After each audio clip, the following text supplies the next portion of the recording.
Well, wake up, sisters, we're reclaiming our space. As many of you have known, for many years, women all over the world have been criticized, underestimated, labeled, and convinced that we are fragile spirits, that we need to be helped, and that we held no power. Maybe back then we thought it was true, but today, today we are here to let the world know that we are reclaiming our power, autonomy, and raising our voices to honor our existence. And we are not staying inside any boxes forced upon us. And to discuss further into these matters, please allow me to introduce our panelists. Samantha Mitre, Mara del Valle, Ana Esquivel, and Regina Alfaro. Let's get to know them. Hi, everyone. Nice to meet you. My name is Samantha. My pronouns are she, her. I'm currently working as an advisor for regional channel compliance. I'm part of the Pride ERG here at Panama for 3 years now. And I'm also volunteering with the transgender community. And I'm very glad to be here with you guys. Thank you for joining today. Hi, I'm Mara del Valle from Mexico City. My pronouns are she, her, but you can use they, them too. It's fine. I'm an analyst logistics at Dell for the retail segment. I have been at the company for 5 years, at my current position for 2, and I am the leader for the Mexico City Pride chapter here at Dell. Nice to meet you, everyone. My name is Ana Esquivel. I'm currently a participant in an internship program at Dell Technologies. I am so happy to be here, and I hope you enjoy our workshop because we have so many amazing and interesting topics for today's session. Hello, everybody. My name is Regina Alfaro. I have been working at Dell for 10 years, and currently I'm a project manager for the OEM department. I was one of the founding members of the Pride ERG at Dell, and it's a pleasure to be here with you all. Thank you very much, girls, and welcome everyone again. And here is what you will expect from us today. We will, during this session, we'll be discussing intersectionality, society expectations for women, lesbian women in the business world, and the challenges of not only being a woman, a lesbian, but also being a trans, a personal journey. For this session, please have your QR code reader at hand. We will have some interactions with you via Menti. And now, without any further ado, please welcome Ana Esquivel. Thank you, Leanne. First of all, I want to say that people are unique. And because of that, there are many identities that are possible. We know that all women are in some way subject to gender discrimination, but there are other factors to consider. The term intersectionality has been used for over a decade. Maybe some of you already heard this word, but do you know where it comes from? It emerged out of attempts to understand experiences of women of color in the United States.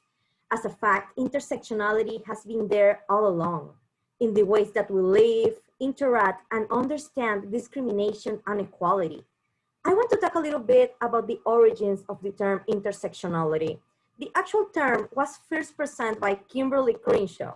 She is an American law professor, and she coined the term intersectionality as a way to help explain oppression of African American women. She wanted to show how these women had been excluded from women's equality struggles, particularly as it pertained to violence against women. An intersectional approach shows the way that people's social identities can overlap, creating compounding experiences of discrimination. There is something that Crenshaw said that I would like to tell you. We tend to talk about race inequality as separate from inequality based on gender, class, sexuality, or other identity markers. But what's often missing is how some people are subject to all of this. And the experience is not just the sum of its parts. Even though the term intersectionality arose out of feminism, it can be applied to the experiences and circumstances of people of all genders. Intersectionality is centered on the perspectives of those with least amount of power, which are more often women and girls. Maybe you're thinking, what's the definition of intersectionality? Intersectionality starts from the premise that people are often disadvantaged by multiple sources of oppression. It can be because of their race, their class, their gender identity, religion, or other identity markers.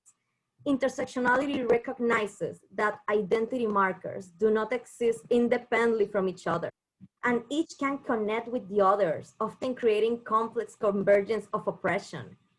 Understand and respond the ways in which genders intersect with other identities and how these intersections contribute to unique experiences of oppression and privilege. And actually, intersectionality can benefit your organization. And let me tell you why. Because we all want to be included. We want to be safe. We want to be financially secure. Yet this is not the case for everyone. If we apply an intersectional lens to policy, internal operations and structures in the organizations will be critically examined to make sure they reflect diverse women's interests and experiences. This is not about accommodating people, but rather it's about putting in a structure so that we can have a place that's inclusive to us all. I know intersectionality can be difficult to understand the first time. So let me give you an example of how intersectionality works. A group with an intersectional identity, it can be Black lesbian women. Black lesbian women have similarities and differences from other oppressed groups because they have multiple different intersections. A Black lesbian woman can be discriminated because of her sexual orientation, her race, or just for being a woman. Let's use another example. Leanne is a Black heterosexual woman. She can identify with the oppressive and discriminatory experiences that I suffer as a white lesbian woman, because we both can suffer discrimination for being women. But also Leanne can identify with the discrimination that suffers Black men because of their skin color. And I can identify with discrimination that suffers lesbian women because of my sexual orientation. Putting it this way, we can say that people may experience discrimination as a response to different identities and belong to more than just one group. There are many identities that can intersect, and people can suffer discrimination for a lot of different things. Intersectional analysis posits that we should not understand the combining of identities as something that increases one's burden, but instead, let's look at it as something that produces distinct experiences. The aim is not to show that one group is more victimized or more privileged than the other, but to reveal that all distinctions and similarities, we have to put it together in order to overcome discrimination and use it to create a place where all people can fully enjoy their human rights. People say that together we are more powerful. So now is the time that we unite. Intersectionality allows us to understand oppression, privilege, and human rights globally. It helps us to build arguments so that we can have equality. It allows us to see that the claims women are making for their equal rights is fundamental to achieve the promise of human rights for everyone. It's a tool for building a global culture of human rights from the grassroots to the global level. You may think, what can I do? And what do I mean when I say, what can I do? Well, we can always work to be intersectional allies. And here are some of the things that we can do. We can check your privilege, listen and learn, make space, and watch your language. Privilege. Privilege refers to certain social advantages or benefits an individual has because of belonging to certain social identity groups. All social identities place into privilege, even if we didn't ask for it. I, for example, as a white woman, I often don't notice my white privilege.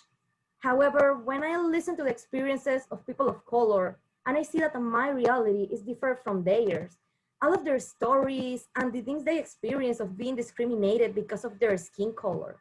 And then I look at myself and I ask, do I have more opportunities than them? That is so unfair. You need to know your privilege because if you know this, you can help people that don't have the same opportunities that you have. I never need to worry, for example, when representing white people speaking in meetings, or I never need to worry about someone calling the police because I look suspicious. All of these worries from which I am shielded are the result of a structural privilege given to white people. Sometimes we rarely think about most of our identities. Actually, the truth is, a lot of the identities we just think are the ones associated with more potential marginalization or stigma. If you rarely think about your social cultural identities, chances are that you are in some of your dominant groups of the culture that you belong, and that is part of your privilege. For example, if you're a national citizen in a country, that means that there in that country, you have more privilege than someone that is an immigrant, and you can use that privilege to help them. This moment in time is a good opportunity to check your privilege. There is far more than just white privilege. We are all made of numerous intersecting social cultural identities that impact our reality, our well-being, and our functioning. We need to look beyond skin color, beyond middle class, beyond university level education or sexuality. Reflect on this and consider how this impacts the discriminations that you do and you don't experience. But let's move on. Let's talk about listen and learn. At its very core, intersectionality is about learning and understanding views from other women. Listen, include and meaningfully collaborate with diverse groups, hear and honor their words. But we all need to remember it's not just the responsibility of marginalized groups to do all the work in educating people, because this often takes lots of emotional labor and should never be taken for granted. So be prepared to help undertake some of the labor by doing your own research. Let's make a space. I know. We all want to be in the front and in the center. We all want our issues to receive primary attention. But if we are all trying to be in the spotlight, then no one will get seen or heard. We have to share this space. If I respect your space, I am securing the knowledge that when it's time, you will respect mine. Also, ask yourself if you are the right person to take a space or speak on certain issues. We must center our stories and actions on those with the life experiences. Don't speak for them. Don't speak over them. So many of the words we use every day can be exclusionary and downright offensive to marginalized communities. So this is why it's so important to watch your language, recognize and correct your use of such terms, accept criticism, and call others out.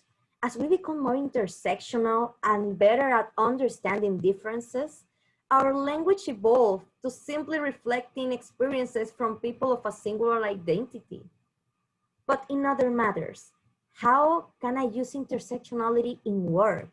How to do intersectionality? How we think determines what we do and how we do it.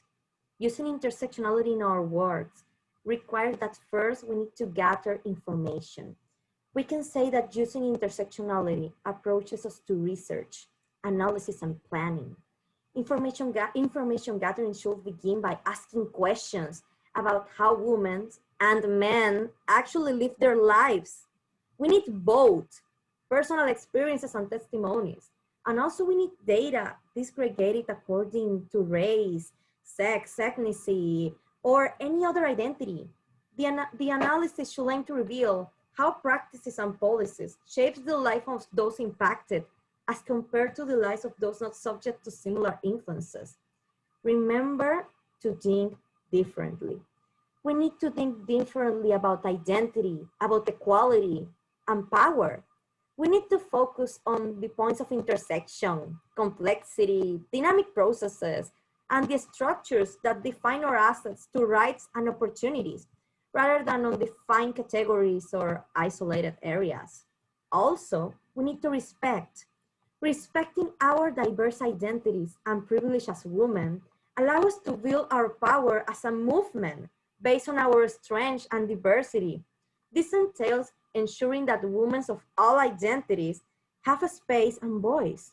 Similarly, it suggests that we can use our privilege in strategic ways.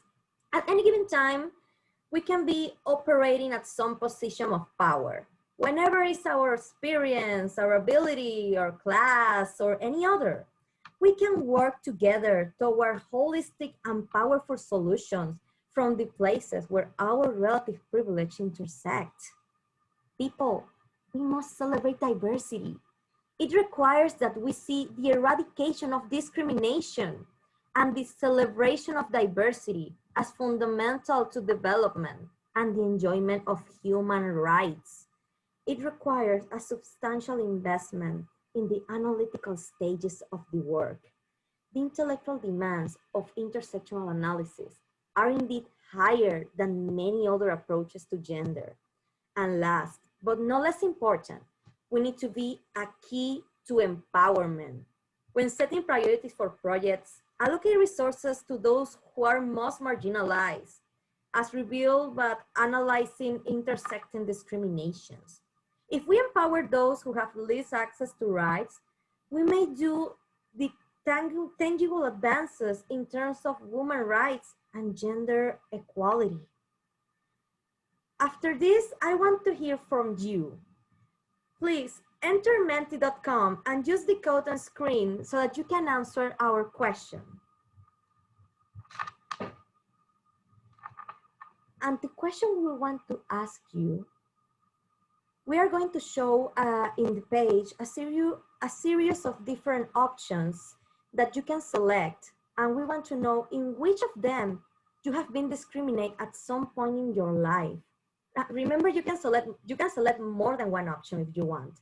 We want to hear from you. Have you ever felt discriminated at some point for any of this? We know there are a lot of different things that we can be discriminated, but these are the most commons that we can see in our lives or in our works.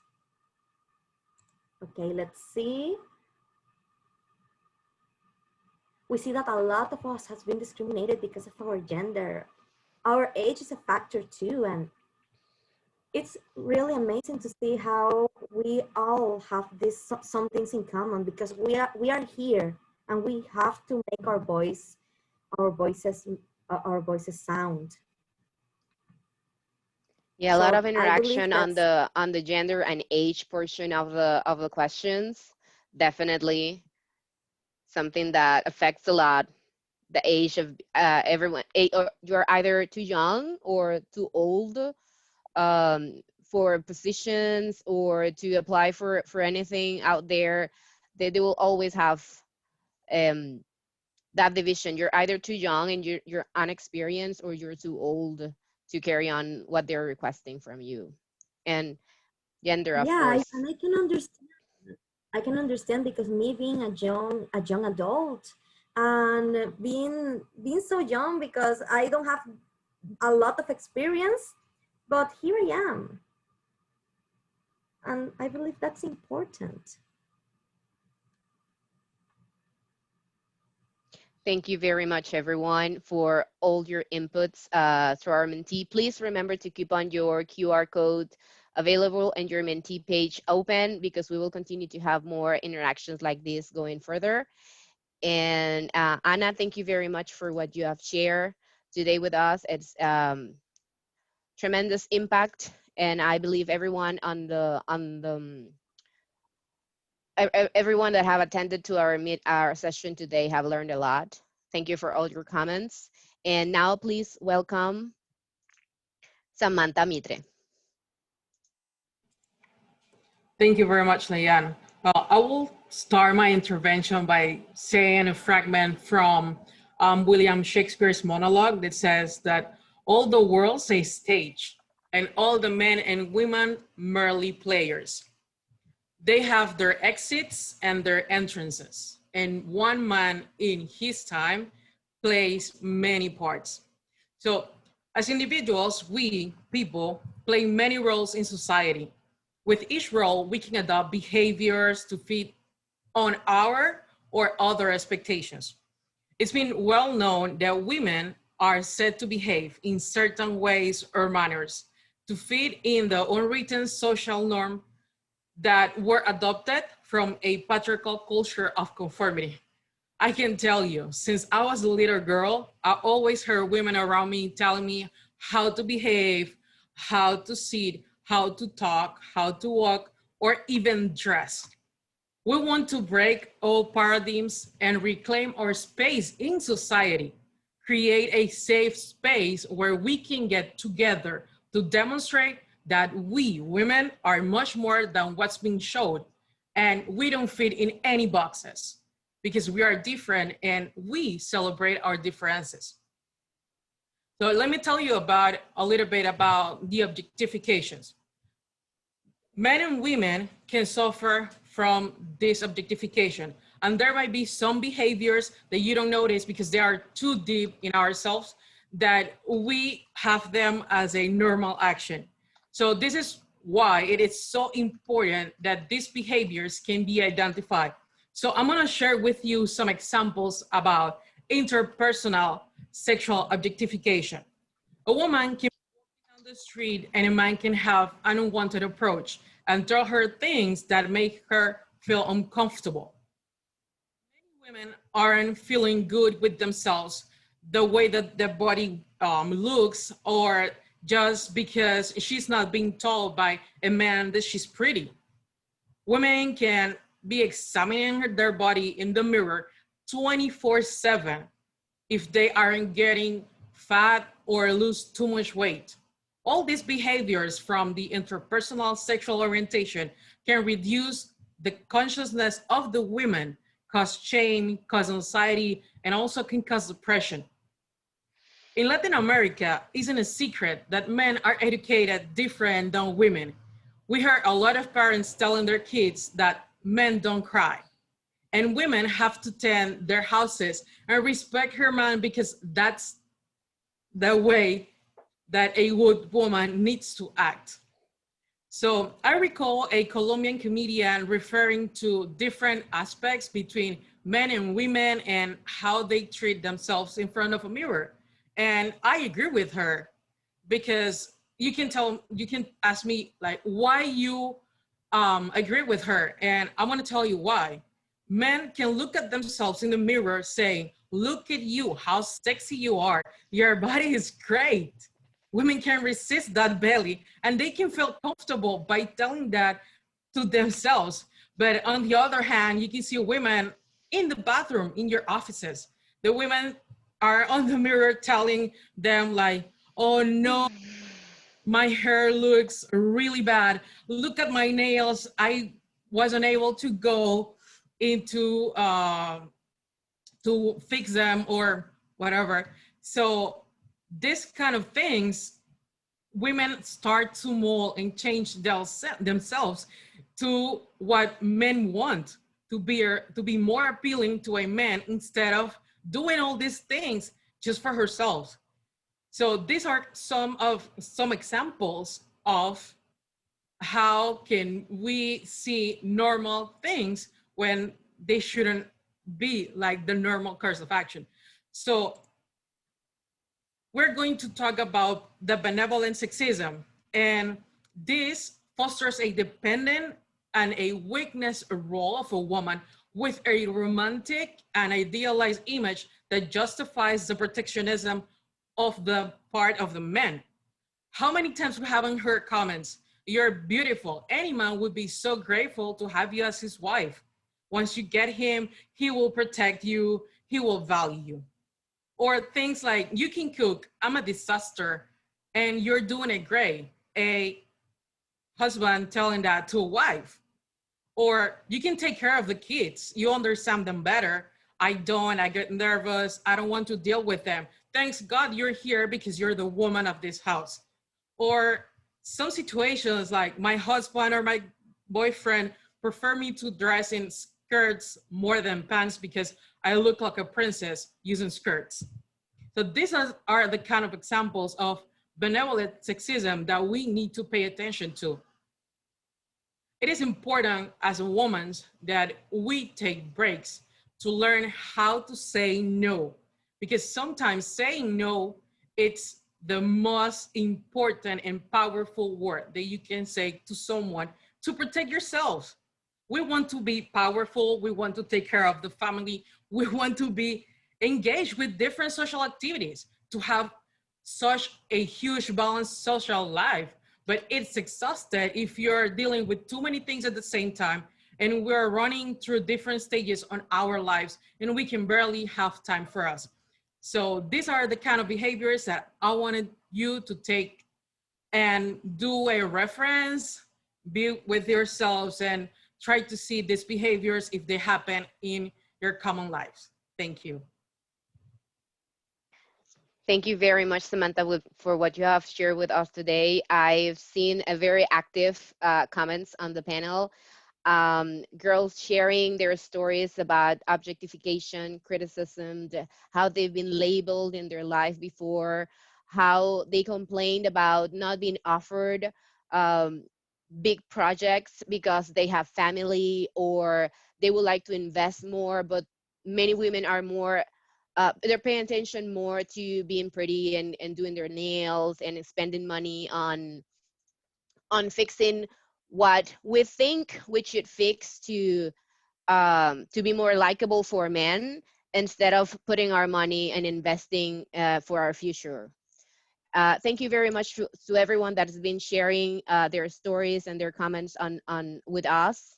Thank you very much, Samantha, for what you've shared. And let's now welcome Regina Alfaro.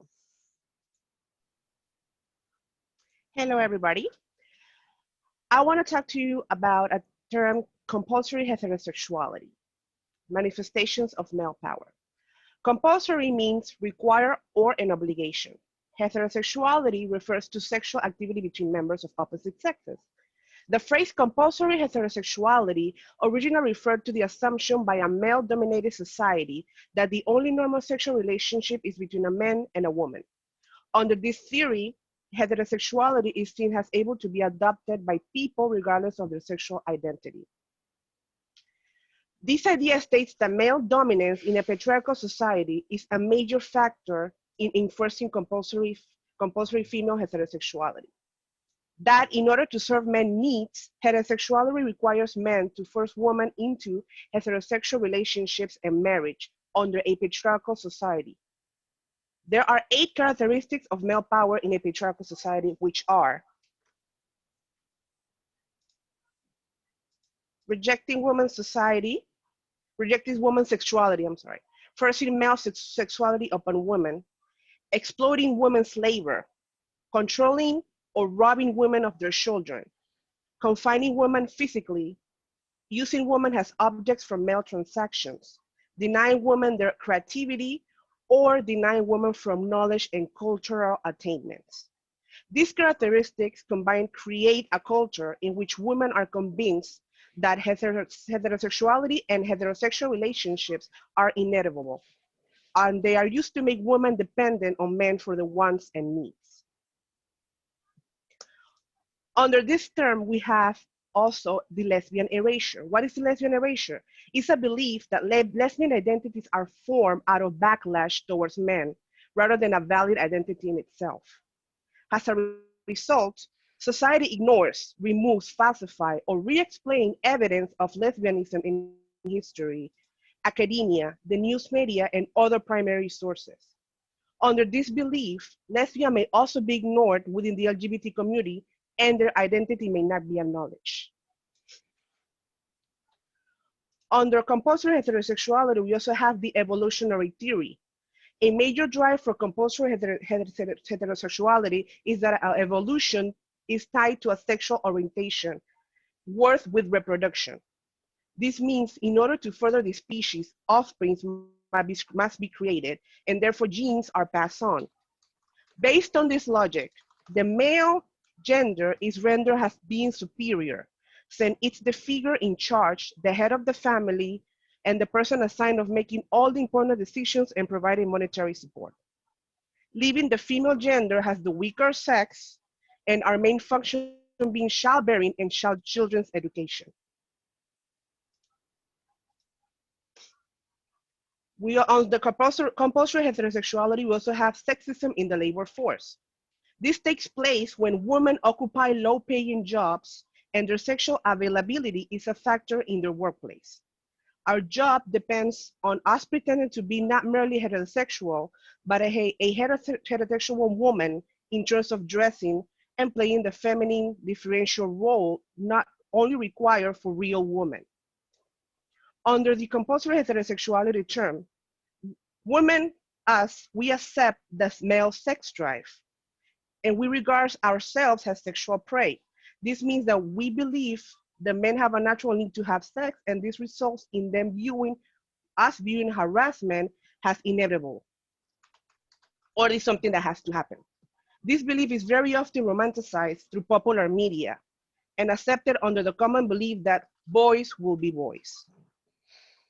Under the terms of compulsory heterosexuality, this further affects us lesbian women in the business world, since we are more compelled to present ourselves as heterosexual in order to be able to thrive in business. Now, after what we have learned, please go to menti.com with this QR code and let me know if you have ever been influenced to fall under compulsory heterosexuality.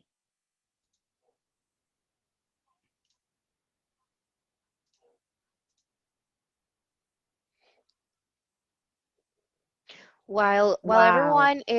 everyone is voting, and what we can perceive is a uh, majorly a yes, because we have Yes. many of us have experienced um, this through. Well, I mean, I cannot say that I don't experience that, because I'm an ally, I'm heterosexual, but many girls that are lesbian or bisexual do experience this a lot. And even women that are heterosexual, we are being told to behave and to act and to do things in a way that is not supposed to be for any women at all. But besides that, um, I would like to share with you guys some of the comments that we have received in our chat box. One of those is from Dawn. She's mentioned, I worked with a man once that was so condescending to women. He tried to get us to take notes for him and call us girls. One day, I shut him down quickly, told him I wasn't his secretary and could take his own notes. Also told him I was grown and to call me by my name and never call me a girl again. You go, We have girl. experienced, yes, we have experienced this so much in our lives. And Dawn, congratulations. And that's the attitude that we all should have. We should not allow these things to happen to us. So yeah, we have an 83% yeses. That's a Yay. lot. It's very common, That is unfortunately, not something to celebrate. at But all. it is sad, but it is our reality, and that's what we're here to change. Yes. Thank you for sharing, guys. Thank you, Rahina, for all the information that you have shared. Now we want to welcome again Samantha Mitre. Actually, let's go ahead. I'm sorry. Yes, we have one more topic from Rahina. I'm Right. sorry, guys. Let's now take an overview at lesbian women in the business world.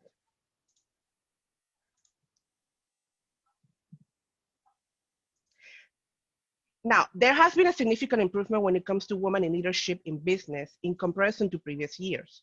However, despite a record high number of Fortune 500 women CEOs in 2020, there are still nearly 13 companies run by a man for every company run by a woman, meaning that when it comes to the business world, we are still living in a man's world. As you can see on this graphic, we have breaking down by region and continent. And the top three we have in Africa with 38% women involvement on senior leadership. They have a 38% of women in senior leadership. The second place goes to Eastern Europe with 35%. And the third place goes to Latin America at 33%.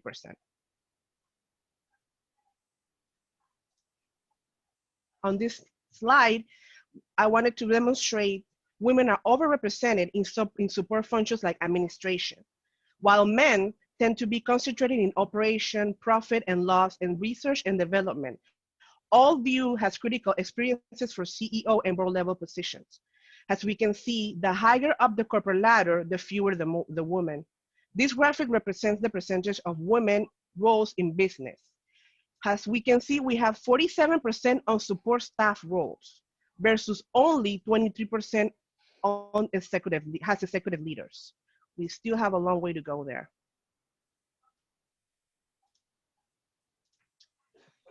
The gender confidence gap, men versus women.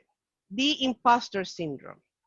The imposter syndrome is a psychological pattern in which an individual doubts their skills, talents, or accomplishments and has a persistent fear of being exposed as a fraud. A recent study showed that 66% of women have experienced this in any given moment of their lives or careers. Under this syndrome, women doubt their accomplishments or talents and are more likely than men to shrug off the praise and lowball their own abilities.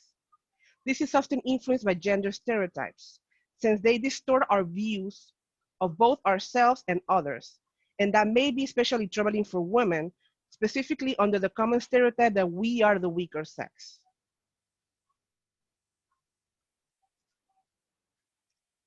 On this next slide, I wanted to give you an overview of the different thoughts that or the different actions that we might take under the gender confidence gap and the imposter syndrome.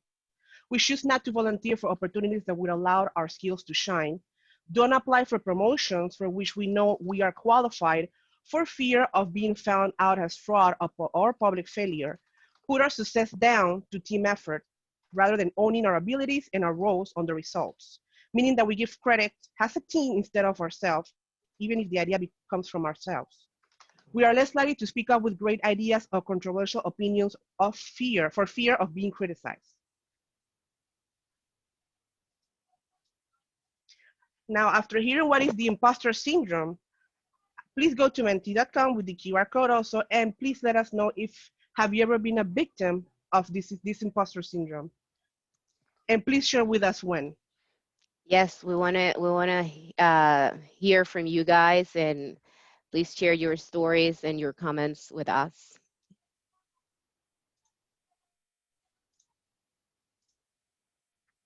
From everyone, yeah. Every damn day, wow. Wow, yeah. Yes, So we have every unfortunately. day of my life, just in graduate school and my current role.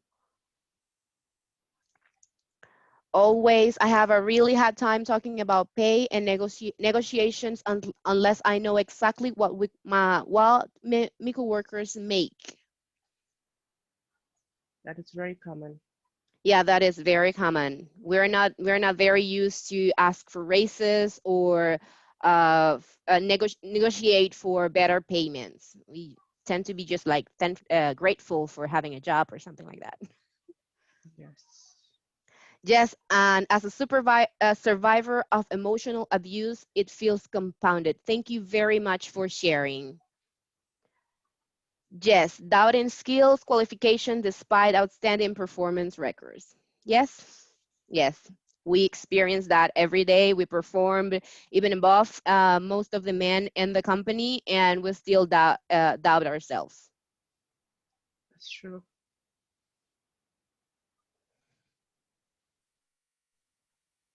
Remember that please visit our files section at the end of the lecture. We have a toolkit available for you, and we will also be sharing data that we have shown here in the panel with you.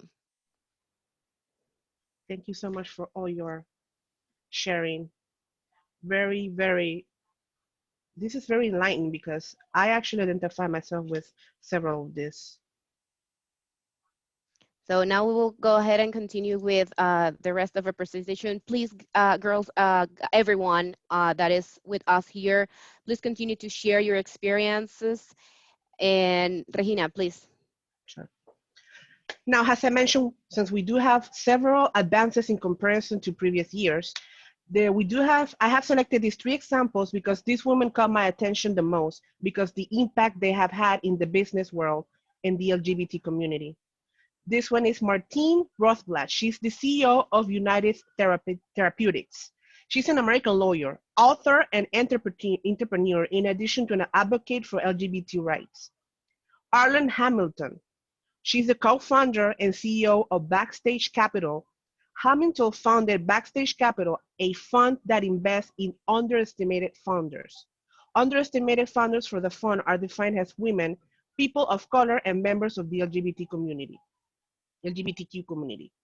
And Megan Smith, she's the CEO and founder of Shift 7, a company on a male-dominated industry such as technology, and works on tech-forward, inclusive innovation for faster impact on systemic, economic, social, and environmental changes. So as you can see, we do have representation in the business world, and we are getting there. It's just a matter of thriving and working towards this goal. Now I want to give you an overview of lesbian power in Latin America, the presence we have in Latin America. In this chart, we have a list of the countries in LATAM in which there are existing laws that protect the lesbian community. Laws such as same-sex marriage, recognition of same-sex unions, abduction by same-sex couples, LGBT people allowed to serve openly in military, anti-discrimination laws concerning sexual orientation, laws concerning gender identity expression. As you can see, we do still have a long way to go here in LATAM. For Mexico, we do have a check mark and an X because this means that in certain states, these laws are approved, however, not in the entire country. On this next slide is a continuation of the countries as well. Here is a little bit better the view because we do have countries like Argentina, Colombia, Brazil, in which the laws are approved, but we also have Ecuador, which is the same case as Mexico, that in certain regions of the country they're approved, but with not the entire country as well.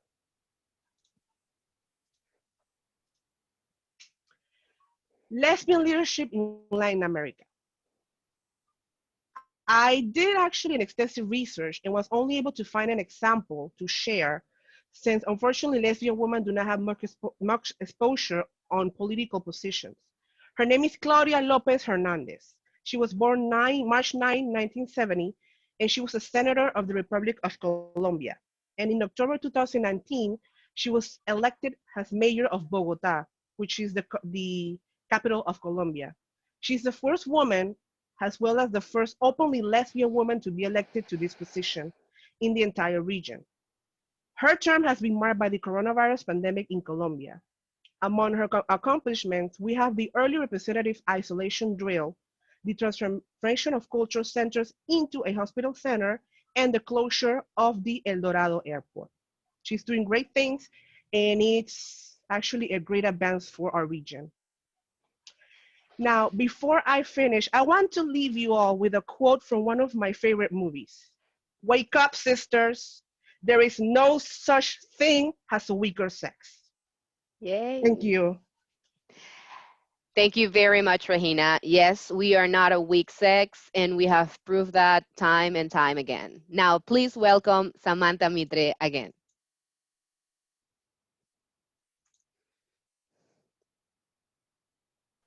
Thank you.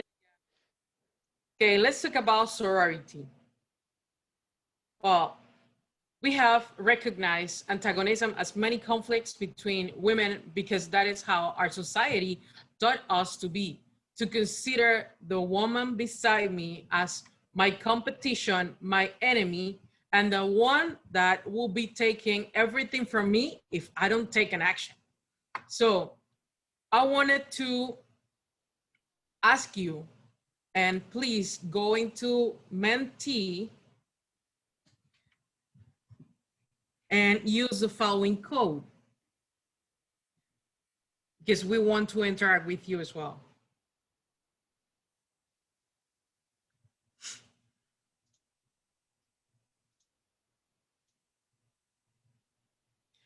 So Can you check your primary circle of women? Do you feel comfortable being around and secure around them? Please, your voting buttons, yes or no.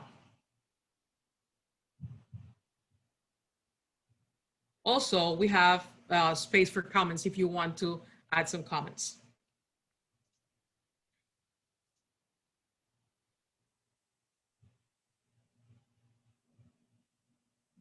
95% feel comfortable in their circle, and that is great. That means that you have the right company next to you, and that you are building and empowering not only you but also all your girlfriends. That is awesome, and that is great. Can't see it any other way. Yes.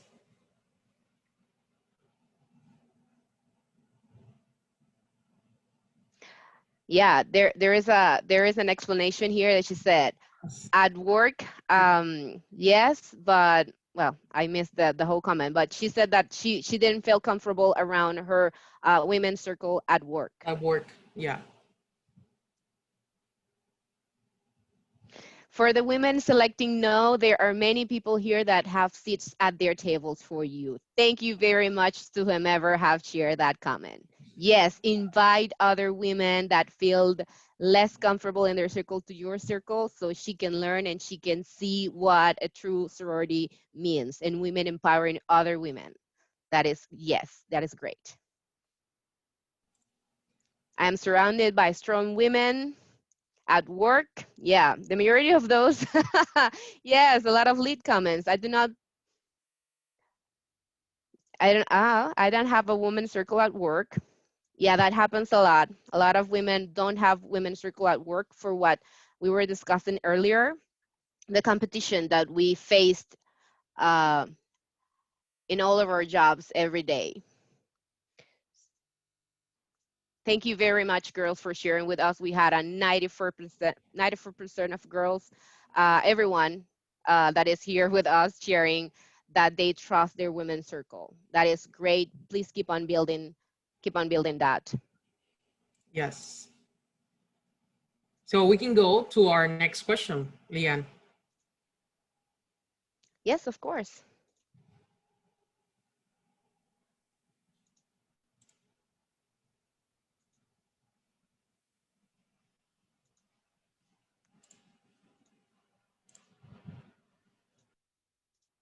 We have our next question ready. Yes. So now that, well, many of you have mentioned that you feel comfortable being around other women, not only at work, but most of you in your personal life have this kind of positive experience. So do you think that you can have a different behavior to make other women feel secure and comfortable around you at work, if that will be the case? Because we're not having that feeling inside the company or on work lives, but you know, having in a personal life is good too, but it's good to have that same feeling at work. Great. Compassion, listening, trustworthy, supportive, collaborative, brave, solidarity, promote other women, compassion, uplifting, stop microaggression. Sometimes we even suffer from microaggressions, not only from men, but also from other women. So we need to stop that ourselves and be more kind to each other. Yeah, kindness, encouraging, welcoming. Such beautiful words we're seeing right now, girls, don't you think? Yes. So girls, create sorority isn't a utopia. It is achievable. We're not saying that you must be friends with other women, but share experiences. We want to have alliances between women. Understand that we are under the same oppression umbrella, that even your situation is different from other women, you're being oppressed in a different way. We need to have a common ground, lower our defenses a little bit, and try to understand what's behind that curtain that we have. Have you ever been the hangman women that take down other women because you're jealous, because you were envied that other women beside you was striven for success? This is a perfect example of how antagonism works. Stop comparing yourselves to other women and don't take this personal. As women, we have to build up ourselves, help each other, see a coworker or the woman beside you with compassion. You already mentioned that. And in the previous question, have empathy, be that compassionate ear to be listener. So I wanted to give you like an exercise to avoid many things of that are against sorority. So have you tell your friends what do you love about them? What do you admire of that woman circle that you have? If you don't, then start doing that. You can do it a week. This is the time. It's time to do it. Do it now. And think on creating a safe space with your girlfriends, share personal experience, talk about life, create a reading group. And we want you to make sorority a thing because this is real and we want to be women helping other women, that we want to reclaim our space in society. Yes. Samantha, I want to mention a quote that Emily shared with us, and I think it's so true, so relatable to all of us. It's her success is not my failure. We should always keep that in mind. We should Yes. always uplift other women, because if other women do good, we can do good too. She's opening doors for us, and we should kick those doors beside her. Yes. Thank you very much, guys. Thank you, everyone. Thanks a lot. Let's help each other, keep raising each other, because we are going to reclaim our space. Thank you, Samantha. Now, let's hear it from Mara. Welcome, Mara.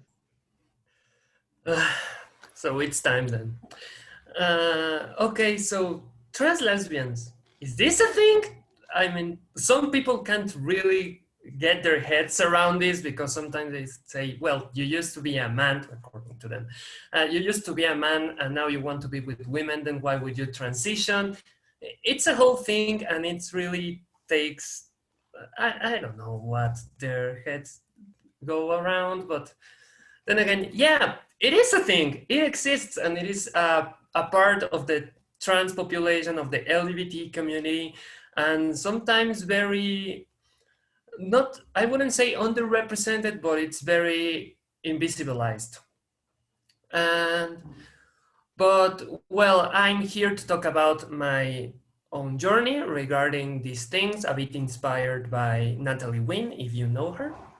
But yeah, I will be sharing here my experiences, how I have gone through this type of thing. And well, always remember that every trans person's experience is different. So if you want to know about their experience, ask them. I am just giving my share of what I've gone through.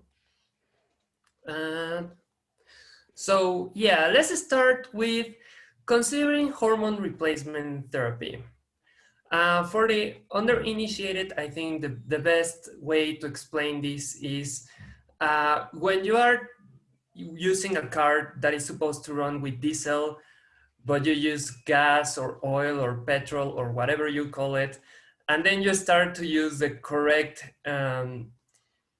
fuel on it, you see changes in performance and you see changes on how it works. In my personal experience, I did see some changes in libido from going on testosterone to going on mainly estrogen. Uh, in my case, when I was on a testosterone-fueled libido, it was very visual. It was kind of aggressive in its response. I mean, not aggressive towards my partner, but aggressive towards how it worked. It came a lot like in flashes, and it was constant, even if I wasn't feeling it, even if I didn't want it, even if I wasn't sometimes even seeing something that would make me feel turned on. I think it's the way to put it that comes to mind right now. I'm too nervous. It was in the way. It was a lot in the way, and it was very uncomfortable for me. when I started HRT, which is a shorthand for yeah, uh, it started to change. At least to me, it became more imagination based. What do I mean by that? It started to be more related to like sounds, to stories, written words, things that weren't necessarily visual in a case. Also, more responsive to stimuli in a way it wasn't before. It wasn't like constant. It came when it comes when it has to more, at least in my case, as that's why I also put here moment specific. It's not there like all the time when I don't want it, when I feel uncomfortable. It's more there for me, feels more under the way I would like things to go, if I can uh, put it better. And also it also changes the way you go through heteronormativity and heteronormative roles. It changes a lot the expectations from what we have seen. The expectations from genders from one extreme to the other on the spectrum change a lot, and it has, in the case of a trans person, it has to do a lot with self-confidence and self-confidence in your gender. When I was starting my transition, especially social transition, because I spent a lot of time in social transition before medical transition, um, you try to compensate a lot, or at least I did. I wore some colors that I wasn't comfortable with, some clothes that I didn't exactly like or felt comfortable in. And a lot of trans women also tend to go towards hypersexualization sometimes. Sometimes it is because they do want to, but a lot of the times it's not because of that. And there are a lot of testimonies from trans women that say to themselves, uh, if I was able to, I would go out in gym clothes, clean face, and I would be happy just like that. But if I don't, I'm read as a man. And that's worst. So they have to overly take care of their image, overly put on makeup, like really heavy makeup. I actually did that for a while too, but I am too lazy for makeup removal. So I have just a clean face and this that you can see, and my signature red lipstick. But a lot of people have to go through that. Uh, Layan, can you put yourself on mute because I'm hearing the keyboard and it's distracting me? Sorry. Done. Sorry. It's fine. Uh, yeah, and that has a lot to do also with the expectations that we have now in these roles and the goals as women, because a very large goal that society pressures onto women usually is that you're supposed to get married to this tall, dark, handsome man that will provide for you.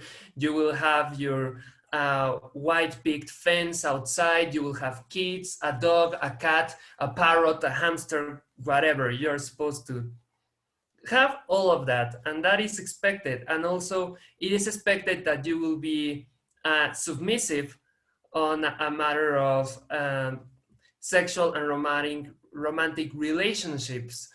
And sometimes it changes a lot how you view yourself on a relationship and how you expect to be treated on a relationship, and how you even take the attention from people that you are interested to be in a relationship with.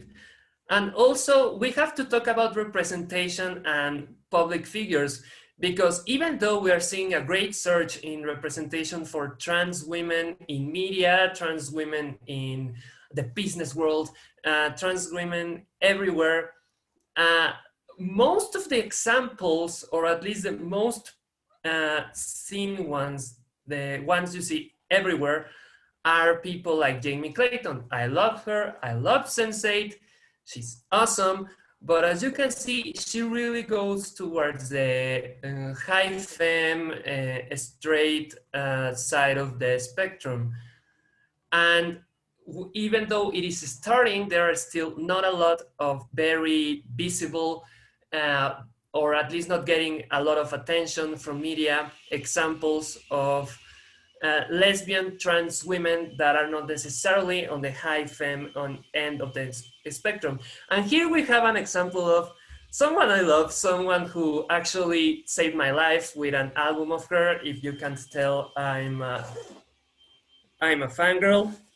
From Against Me, this is Laura Jane Grace. She is almost 2 meters tall, lesbian trans woman who sings and writes in a punk band and in her own projects, and also an author. Oh, a lot of people love Against Me. That makes me so happy.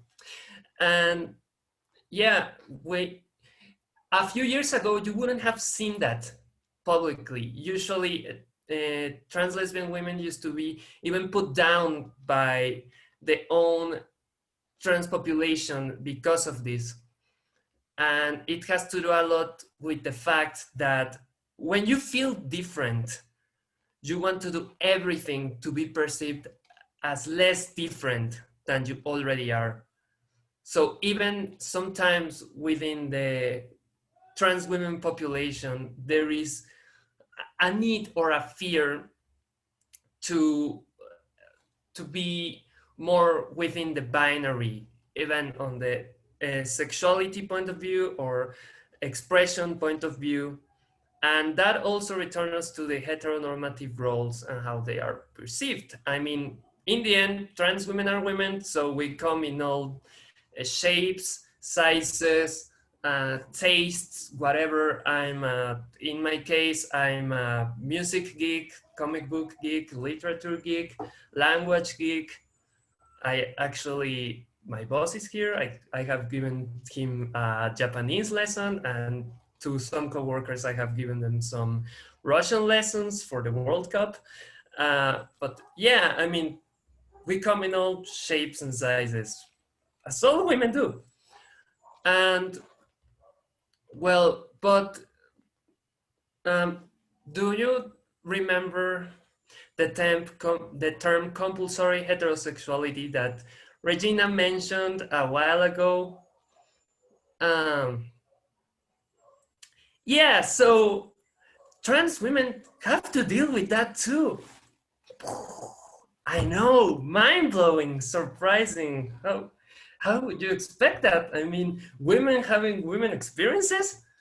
But yeah, so I had to deal with that. I will not go too much in the details here, but in my case, it had to do a lot with the affirmation of my own gender.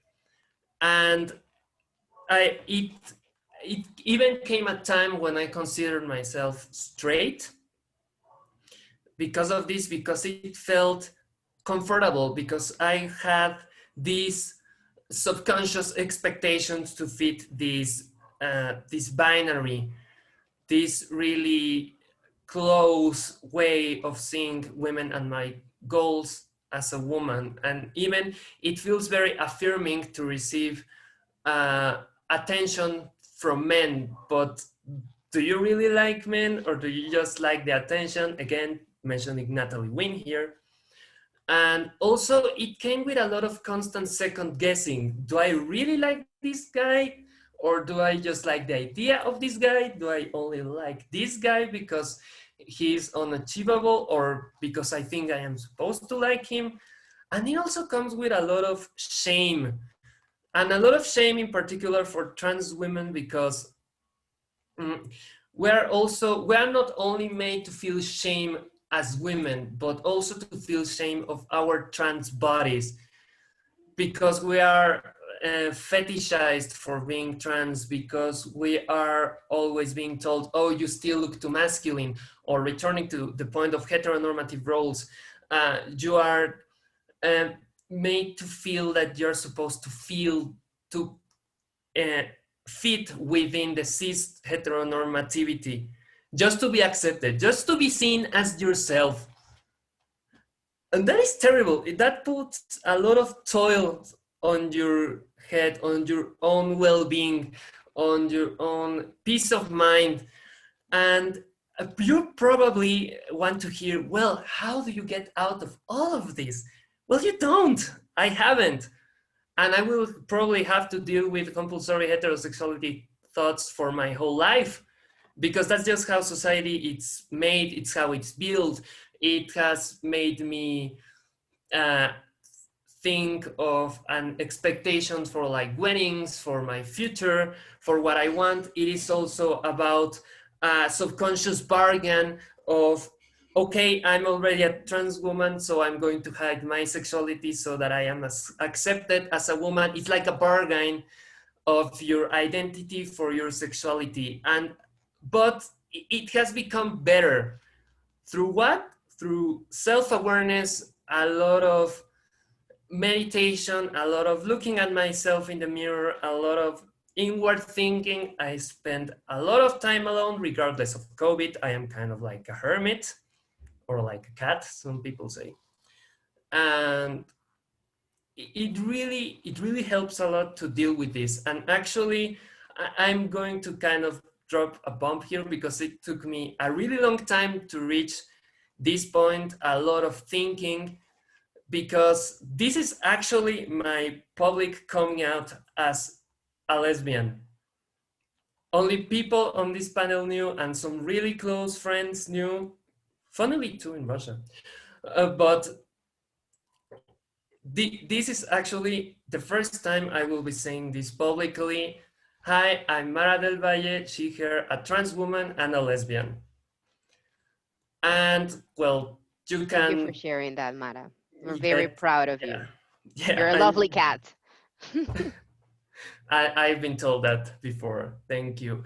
And how does this shame come to be? How are you pushed towards this? Even also by even more than compulsory heterosexuality, there's a lot of prejudice. There's a lot of, the world is not safe for trans people. Let's be real. There has been a lot of stripes going forward. There has been a lot of work that has been done. I mean, I have a lot of support from my boss here, from friends. A friend in here is also in the chat. There has been a lot of support from them, from at the office at Dell Mexico. Most of my family. I can talk about my dad. But you can see here some statistics. This is the case for trans women in the US. Trans women are 1.6 times more likely to experience physical violence. Same for sexual violence. It has happened to me. 1.4 more times more likely to experience hate violence in public spaces. Has happened to me too.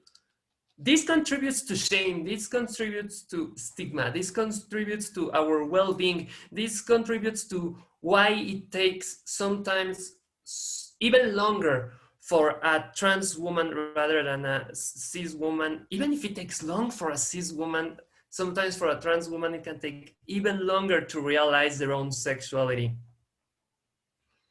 And it comes a lot to this, to society, to cis normative society, to cis heteronormative society, and what is expected, and how we are forced to fit into that, even to feel safe. Because I, as a trans woman, have to always reach every place I go, every space I reach as dangerous until proven otherwise. And I'm saying that as a white passing, because I am not white, I am Latina, but I do have lighter skin. I grew up middle class. I sometimes been told I have a good passing, if you like to use that term, a good passing level. And even with that, I have to reach these spaces with this with this train of thought that it is dangerous for me. And I am also almost 2 meters tall. I mean, why? Why on earth would I have to feel that? But that's what the world makes you think. That's the way pushes you. That's the way you have to think every day, every moment of your life. And I personally hate the spotlight. I personally, if it were for me, you wouldn't probably even see my face if I could. But I'm talking here because we have to, because people need to be represented, people need to be seen, and we have to take and use every seat we have to change this. And I'm telling you all of this so that you can see it, so that you can consider it, and you can think and be conscious that, yeah, trans lesbians are a thing, and we need protection, we need to be seen. And I think I'm getting a bit emotional. That is And fine, Mara. That is yeah, fine. and if you want to get a bit more onto the self-awareness part, is a bit better displayed in our toolkit. Please give it a go. It looks really nice, and I really like the final document. Thank Anna for that. She did the graphic design, and yeah. We have I received a lot want. of love. We have received a lot of love in the chat box I need for a you, nap. Mara. Yes, please take a minute, breathe. You might want to take some water. We love you. We hear you. We see you. I want to share some comments that have been shared in the chat box. One is from Kari Hansen. She said, Mara, you're amazing. I hope you are so proud of who you are and that you never let anyone else make you feel bad about your truth. Thank you for being vulnerable and sharing this. Oh, they have Uh, tried, believe me. but they will not make it. They have From not Brit, succeeded so far. yes. From Brita Anderson, she said the fight is not over until everyone can feel safe everywhere. And that is very important for everyone. If someone is not feeling safe, the fight is not over. If someone is not feeling heard, the fight is not over. If Yeah, someone and is being labeled, criticized, being put to shame, being put in a box, not allowed to be developed, the fight is not over. It's sex, it's gender, religion, everything. There are many, many, many forms of discrimination, not only for women. Um, yeah, uh, and I would like to, sorry, Leon, I would yes, like yes, to please. add something that I heard on a webinar yesterday. Sorry for the sound background. I think it was okay. It's gone. Uh, Even if your company, the place you're working at, has the highest scores, has the best policies, even if you have all of that already set up, for example, Dell has really good policies, Dell has this transition toolkit that was really helpful, the work is not done. You have to carry on, and it's constant. It evolves, and we have to keep working towards it and towards equity, equality, diversity, as you have been saying. Okay, now I need a nap. The love keeps on coming. Hats off to you, Mara. People wants to give you a hug. Sending virtual hugs to Mara right now. Kelly says, Mara, I came here to learn, support, and drive change. You have taught me, engaged me, and inspired me. You are a boss. JD said, you are giving us the representation we need right now by speaking. So grateful. So with this, we have concluded our presentation, our panel, and we would like now to give you some space to ask questions to our panelists. If you have any questions you would like to ask us, um, please go to the Unequal platform to enter your questions, and we will try to answer as many questions as possible. So thank you, everyone. I see that you are still posting us here. I have to say that this has been amazing. Speaking, all of us speaking, and see all the love and all the comments, all the experiences of these women in the chat. I believe this is amazing, and at the end, this is the point. We need to share. We need to be together. We need to unite as women, as people, so that we can stop discrimination in any way. And Mara, what you said is so powerful. And I see the love that you get from all of us. And it's amazing your experience and the courage that you have to express this and to speak to others. You're amazing. And I'm really happy to share this space with you, to work with you. You are the best. Everyone in this panel is the best. Yep, I have seen some of the love here. Please extend that to other trans people, trans non-binary, trans men, trans femme people, trans masculine. I mean, and I have heard, well, not heard, but read that people want to talk about TERFs. Oh God, why should we talk about them? But, well, for starters, they are not real feminists, as you would expect. There's the kitchen sound again, sorry. Uh, but yeah, please don't give mind to them. They really don't give them space, even if they are feminist. We sometimes make the mistake of giving space to people that can be very harmful. If you can avoid it, do it. For example, I love Harry Potter. I grew up with it. I'm a proud Ravenclaw. But let's be real, J.K. Rowling is a turf and she's terrible. She's a terrible person for that. And we can come into the debate of getting into separating art from artists and such, but we don't have enough time for that. And I think they have some other questions. And people want to hear also about the transitioning Yes, toolkit Toolkit in for right. Dale. Dale. Mm-hmm.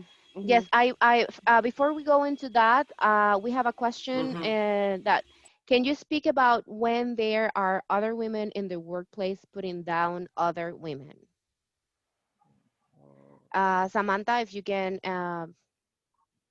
pick pick that questions, pick that question, please. I think that you can put a woman down by expressing yourself in a bad way about that person, giving negative comments. I think that you should know that woman better and understand what's behind that curtain, as I was mentioning before. You can with gossip, um, with telling other coworker or some other person about how that person is and how that person acts or behave in certain ways, you can put a woman down.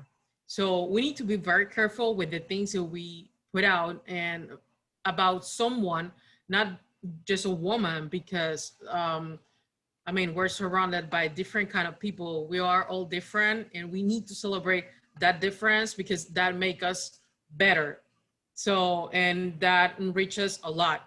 So, if you're talking outside the about a woman telling gossips, telling things that aren't true, or if that woman it's applying to a role and you tell someone about that girl that you didn't like how she dresses, how she looks like, that she will be unable to fit on that role, that she's less capable, and you're having this kind of conversations with people that is um, on the decision making process, that helps a woman going down on that moment. Stop being that hangman that always goes around trying to get different things or being gossiping about different things. Let's rise everyone up. Thank you, Samantha. Yes, definitely. For everyone asking on the chat box about the toolkit, please visit the compatible files section, you will find there not only the toolkit, but we will also upload the data we share on the panel today, screenshots that were requested by you as well, and the LinkedIn link for our Wake Up Sisters group. Again, everyone, thank you very much for being here. Um, Mara is going to share a little bit about Dell transitioning toolkit, a very quick overview because as you notice, we are a little bit on time. Yeah, I think the input will be really quick, but on a general level, it speaks on it talks about how to uh, consider a person transitioning in the workplace. As I said, I have been 5 years at Dell, 2 years in my current position, but I started my social transition at work when I started this position. Uh, so I had to come out to coworkers, to HR, and everything. And this kit helped a lot to give a sense of direction on what to do, what comes next. I mean, there was a lot of me talking with HR about what I needed, what was required of me, who might need to know, what changes might be needed on a database level. This is very much in this toolkit, and I'm not sure how far we can share it. We have been able to share it with other companies here in Mexico, but I'm not sure how it is around the world. It needs some work. It needs to be updated. Also, it needs to be adapted on a country and case by case basis, but it is pretty good. And yeah, it was pretty helpful, and also considering that I was the first one it was applied to in Mexico City, so I was kind of a guinea pig for it here. Yeah, it is a toolkit that extends to all regions. And thank you, Mara, for providing a very quick overview of what Dell Toolkit Transition contains. Now we have a question from Caitlin Burkhardt, and she is asking, how do you call another woman in out for oppressive behavior without resorting to gossip? Anna, please. Okay, I believe that the best way is speak with her first.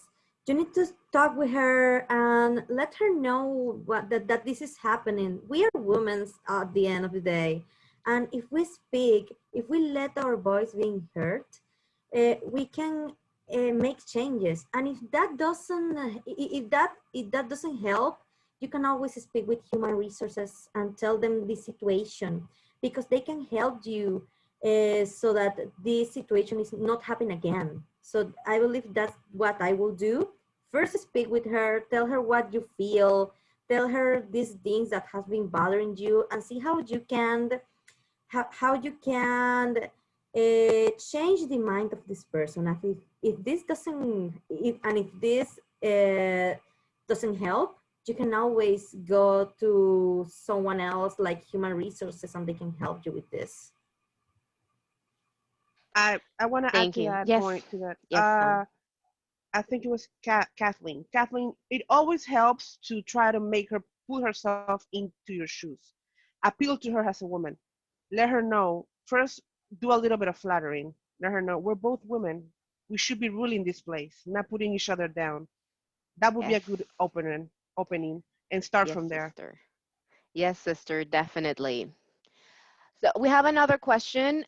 Being exposed to benevolent sexism, how can we address when we receive these sexist comments without being consumed in the emotional, anger, frustration? How can we fuel those strong emotions that come through the respond back in a way that helps educate and change the narrative? This question comes from Iris.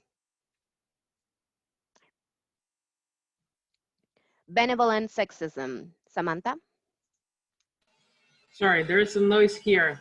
Yeah, we're at home and we are experiencing, background noise. So I will Mm, repeat Yeah, the but I believe question, that is part Samantha. of the Yeah, experience. I'm sorry, what? I believe that is part of the experience, all the noises in our homes, because we are all now in this session in our homes or in a place where maybe there's a lot of noise, but it doesn't matter at the end. So I don't have any problem if we hear any noises. So uh, Yep. maybe we just answer the things, no problem at all. Yes, so we're gonna close the panel with this last question from well, it doesn't have a name here. So how do you shut the people who make unwanted advances towards you?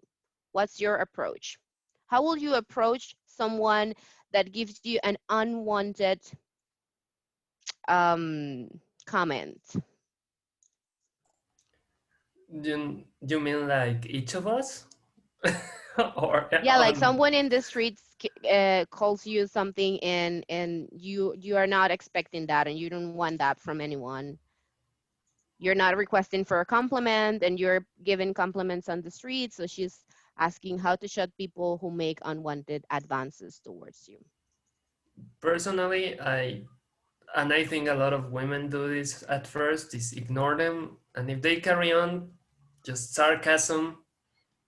As I and also as I said, I am almost 2 meters tall, so if I just get near them, it gets real intimidating. But that's just an advantage I have. I don't know about either Anna or Regi or Sam Have experienced what they want to differently. say. Yeah, Yeah, or sometimes how they I deal react differently. this with Yeah, sarcasm sometimes. Well, it depends. I don't take things personal. I think that I work a lot on my emotional intelligence. We have added a piece for you to go into our toolkit and find that and just go with that or go back to the person depending on the comment, going back to the person and tell that person that I was uncomfortable with that please reserve your comment from someone else because I don't want it and I don't like it. yeah. Or if someone is given those same compliments to another woman that is next to you, you can also speak your voice and you can speak up and let them know that those comments are unwanted. Even though they think telling a woman that you look pretty and that you're nice and your body whatever and your clothes whatever, um, just let them know it's not something that you're looking for, that is not wanted, and that please refrain themselves from telling you those comments. I've experienced that before, and that's the way that I have gone with it. I've always tell them like there's no need for you to tell me that. I have a mirror. So And I think we're over time. thank you everyone for sharing their stories, for sharing all the love, for all your questions, for being here with us, listening to what we had to share. Please remember to visit our file section and download our toolkit. Please join our group in LinkedIn